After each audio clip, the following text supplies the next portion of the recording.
back to our vlogs. Some of you may know that last year, me and Evie got engaged. There's the ring. And today we just wanted to talk a bit about the engagement, when it happened and where it happened. And a little bit about how we met. Bit of background info. So Finn and I actually met in college when we were 16 and 17, and then got together when we were 17 and 18 in our final year. So that's 7 years together. Me and Evie got to know each other mostly in film studies and photography class. And I remember when we were first together, we used to talk about starting something eventually together. So it's amazing to be able to run this business. Evie used to do a lot of graphic. You did graphics A-level, didn't you? I was in photography, so we were like, those were our interests. I did actually do photography for about a year, and then I dropped out in the last year. Yeah, we always talked about kind of fusing those interests together into something, and we've done that finally, which is very cool. And fun fact also, our teacher used to say that our sketchbooks were really similar and that we had very similar handwriting. Yes. The way we used to sketch things looked the same basically. That was when we barely knew each other really, and then we used to work on a lot of the same stuff and got to know each other through that. It was meant to be. Yeah. And here we are. So fast forward to last year, I knew it was kind of the right time to ask Evie to marry me, and I felt confident you'd say yes. I knew we were going on holiday to Crete, and then we also had a holiday planned for France in July. The month after. June. So that was kind of like a backup plan. Anyway, first thing was to look into getting a ring. We'd actually been working with an amazing jeweler called Gemma Bowers. We actually did a vlog last year about the shoot that we did with her, because we did a few branding pieces. Yeah, so we did 2 shoots for Gemma, capturing different content on each day. And on the second day, I think Evie had gone to the toilet or something, and I just took Gemma aside and I just basically said, I think I'm gonna have to get you to make me a ring very soon.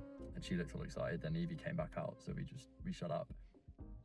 Later on that day, we were getting some shots with like a ring sizer to show part of Gemma's process. And I very cleverly wanted to try my ring size because I don't know what size fingers I have. So I tested it, and then I very subtly said, why don't we try Evie's fingers? And Gemma caught on to this and realised what I was trying to do. I was more subtle than that, if I remember correctly, because you didn't catch on. And we worked out Evie's engagement ring finger, which is that finger. Gemma actually remembered the size because as soon as we did it, that size had gone out my brain. And we also had a tray of rings that we were using, and throughout the whole day I was just pointing out all the ones that I loved. The one I've got now and the one I was looking at the most were like the plain-ish ones with diamonds that go all the way around. I'm not really interested in like big rocks, anything like that. I never really have loved that. And the first ring that Finn bought for me years and years and years ago was a small gold ring with diamonds all the way around it. And it was just so perfect and plain, but also pretty at the same time. That ring was what gave me the inspiration for that, the minimal design. I knew that you loved that, so I wanted to kind of do a similar thing. Gemma was amazing throughout the process. She remembered which rings Evie liked on those shoot days. I was messaging Gemma for quite a few months, back and forth secretly. Because we were working with Gemma for her own videos during this time, so we had obviously been booking in the shoot days, we were sending her the content and then like waiting for Gemma to feed back or approve them. So it wasn't unusual for us to have emails back and forth with Gemma at this time. And there was one moment when we were at home one day and I had a notification on my phone, and it was just an email from Gemma just replying to something. And the notification sound popped up and I just said out loud, oh, it's an email from Gemma. And Finn's reaction was very dramatic, considering I didn't know anything at this point and I thought it was just work related. And I think you might have even snatched the phone off me and went, what? And I thought, that's odd. I think I played it off as being, oh, I've been waiting on feedback on the videos or something like that. Yeah, I kind of started to have feelings at that point that something else was going on. And then when it came to finally picking up the ring, I met her in a car park just down the road. I think I told you I was going out for a run or something. Or gone to get milk or something. This was also like the day before we were going on holiday. Anyway, so we went to Crete, which was a beautiful holiday. It was all inclusive. Our first one we've done, and it was the most relaxed we've been. The next bit was trying to work out where to do it. I didn't have a plan on location or anything. I knew that Evie would want a kind of quiet proposal, you know, not with people watching. So I had to work out where to do it. Our hotel room was right next to a coastal path, and this coastal path took you up the coast, obviously, to the beach bar.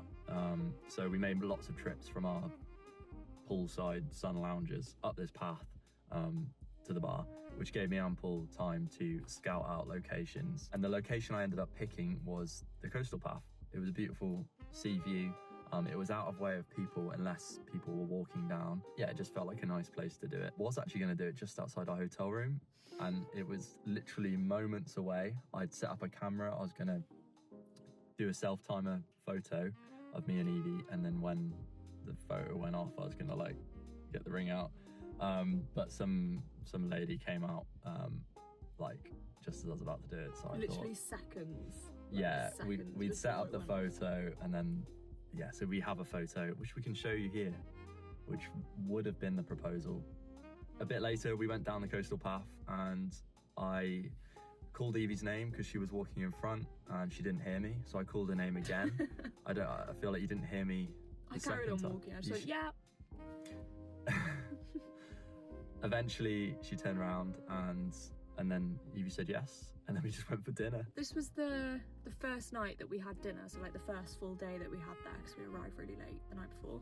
We then realised that every night before dinner there would be someone on the door serving shots of some kind. Being in Greece, the night we went for dinner that night, they had a tray of ouzo shots, and we were in a state of, well, I was in a state of like shock almost with what had just happened. So I didn't really have time to process what the woman was giving me. So we just stood by the door, took this shot, and it was like, it was so great, like just not nice. I just didn't enjoy it at all, but it was funny. I sat down and I was like, I have no idea what the last 5 minutes have just been, because it just felt like such a dream. weird dream followed by A this, lovely like, dream. yeah, followed by a A horrible nightmare. shot. The thing with the proposal is it's not just that moment, it's everything after it is almost the more fun bit, because I finally get to explain to Evie all the secretive things, and that's the fun bit, talking about it afterwards. The proposal is lovely. But it's so quick. Yeah. I then just wanted to know everything about how it had been planned, Gemma's involvement, because on the ring it's branded with Gemma's branding, and I obviously had been saying that for the like 3 or 4 months. And before that, because we've known her for a while now. So I knew immediately how special that was, because we'd been working with her for a long time. We love her work, so it was really nice seeing her name on the box. Before I'd even seen the ring, I could see JB. It was amazing to finally talk about plans for our wedding, a hypothetical wedding. At that time, it was still just like a pipe dream, it wasn't. Whereas now, we're very much, it's very soon and it's all planned. But then the possibilities were endless, well, within reason. Yeah. So it was really fun to just be on this all-inclusive holiday, just talking about plans and just getting excited about it. We also waited 2 days before we made phone calls to home. Even though they actually knew, like our immediate families knew that was going to happen on that holiday at some point. So we just wanted to keep the next 2 days just completely private and just for ourselves, which was really nice to do. And then once we'd got home, we waited, I think, nearly a month when we got home to tell the rest of our families, which was honestly so hard to keep it a secret. And even when I was like going out around town, like where we live, I was just kind of like nervous for anyone to bump into us, because I didn't want to lie about the holiday or what had happened or anything like that. It was a bigger thing in our minds than it was for anyone else, but obviously. But yeah, we waited a further month before we actually announced it. And then we finally announced it on Instagram to the world, which was really fun as well. Another thing was talking about when to actually do it. I I think when you first get engaged, the idea of doing it within a year is insane. Originally we were going to do it 2 years in advance, so in 2027.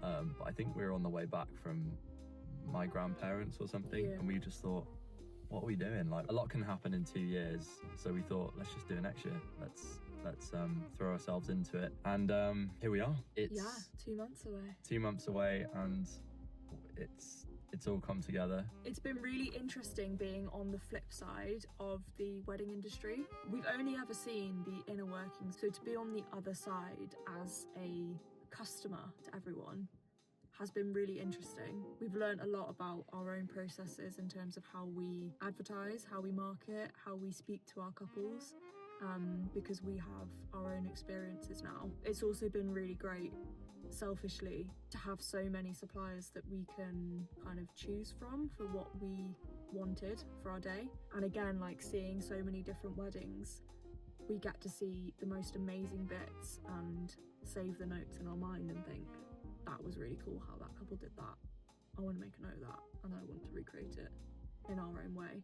I think that's been difficult in some ways, especially for you, to see these amazing weddings with, you know, 100 grand budgets that we sometimes film.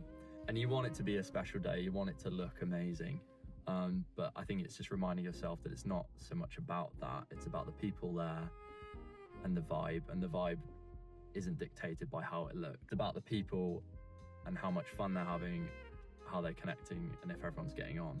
Even down to like dresses. Finn still doesn't know what dress I'll be wearing, but I have been through 12 or 13 dresses that I have bought and tried on purely because I've been inspired by so many other dresses, dress styles, everything like that. I've just wanted to try each bit, which has been so much fun because when will I ever get to do that again? But it's also been tricky and like narrowing down in terms of the whole wedding. It's doing it how you want to do it is very important. That's the advice I would give to couples, and we love it when a couple's doing a day slightly differently. You know, they might not be doing those traditional things, but they're doing it how they want to do it, because that's what will make it memorable and not stressful. Also, on the traditional side of things of a wedding, I think a lot of the time we see people doing traditional things for their wedding without really questioning why they're doing them. If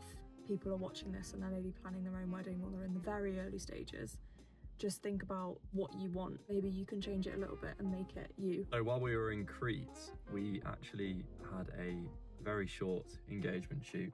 I think we were given, was it like a 15-minute slot or something? Yeah. Where we were kind of rushed around the area to different spots.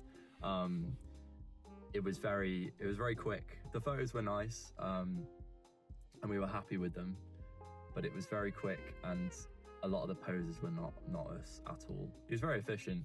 Very efficient, but not quite us. Not quite us. Anyway, when we got back to the UK, we booked our photographer, Tara, up on the Heath Photography, and she offered us a engagement shoot, and we took her up on that offer. And she shot some beautiful photos, all on 35mm film, some black and white, some colour. And this was around the village that I grew up in. This is where I used to play as a kid, and where I first got into filmmaking. So those fields and those woodlands is where I used to take my camera and just film trees and film my mates and campfires and all that kind of stuff. So it was really special to do it there. And that's also where we will be doing the wedding, which will be amazing, because again, it's where I grew up, and it's where me and Evie spent a lot of time just drinking wine, walking around. Our first few years together, we spent a lot of time out there, outside, just with each other, so it's going to be very special. In a couple of weeks' time, we are actually going to pick up our wedding rings from Gemma, who is doing them, of course. And hopefully Tara is actually going to be shooting that handover, so we should be able to share some of that with you guys once that happens. That's all that we wanted to come on and talk about, really. Hopefully this has been helpful to anyone else that is in the process of planning. As we actually have the wedding, and once we've learned even more stuff and have our own footage to share, we'll be able to come on here again and say more about the supplies that we've used. We just wanted to give a bit of background on how we met and our journey together so far into weddings and into actually getting married ourselves. Hopefully give you guys some advice on if you're getting married. Yeah, I'm excited. It's going to be a great year. We've got lots of weddings booked this year. Yes. We've actually got one in Sicily, which is our first destination wedding together, which we're very excited for. And then we've got lots of others booked in all over the UK, which will be fun. We'll be travelling around a lot, so no doubt there'll be more vlogs for you guys to watch. What's really special about what me and Evie have built is that we can take these winter months a bit more easy. We can rest up and get ready for a very busy summer. So thanks for listening, and we'll see you next time.